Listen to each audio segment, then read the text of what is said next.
Okay, here we are again. This time we got Ray Mung for a guide, and today I'm going to talk about river levels and what this river has been and what it is now. Unfortunately it's a pretty sorry story, and the river is only a shadow of its former self. It's mainly to do with mismanagement. Although at this point in time we're having a drought about 2,000 miles away up in the mountains, and if you don't get the rainfall and the snow in the mountains, it doesn't get down here. That's not the only reason it doesn't get down here. It doesn't get down here because of greedy irrigators sucking too much out. Anyway, what we're going to do in a minute, we're going to go downstream and we're going to show you the cliffs and explain a bit more about where the river has been at various times in the past. And we can have a look at that, and maybe you'll get a better understanding as to what goes on.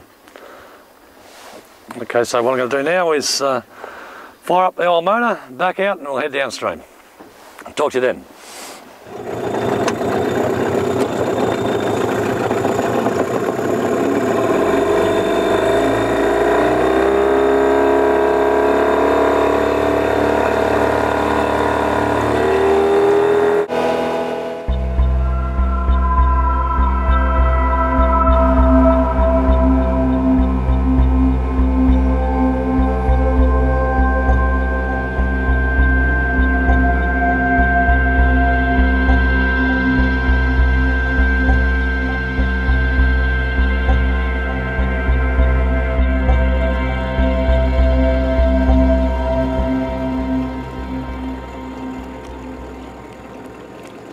In front of these cliffs on a big bend in the Murray, and if you look at these cliffs you can see all the different sedimentary layers and the places where the floods have been through.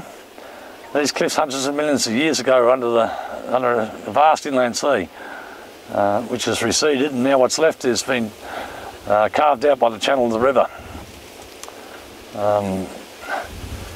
Halfway up the top of that cliff, halfway up that cliff, you can see where there's been a huge flood at some stage, and they think it was somewhere around about the 1700s, but the blackfellas reckon there was a flood before that made this one look like a Piccaninny flood.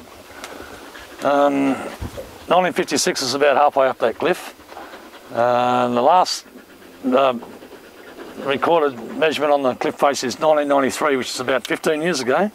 And as a consequence, the river's suffering terribly. In fact, if we don't get water to wash this thing out, because it was once an inland sea, there's a lot of salts, and if the water doesn't wash it out, if we don't get floods to wash it out, what happens is the trees end up sucking the salts, and in the end they die. We're at a point now where the whole environment is beginning to collapse. We can't afford to lose these beautiful old trees. Some of these trees are 500 years plus.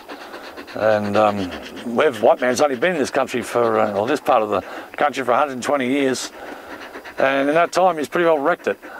As you know, I'm doing my best and to try and correct the situation and to get it back to some form of health.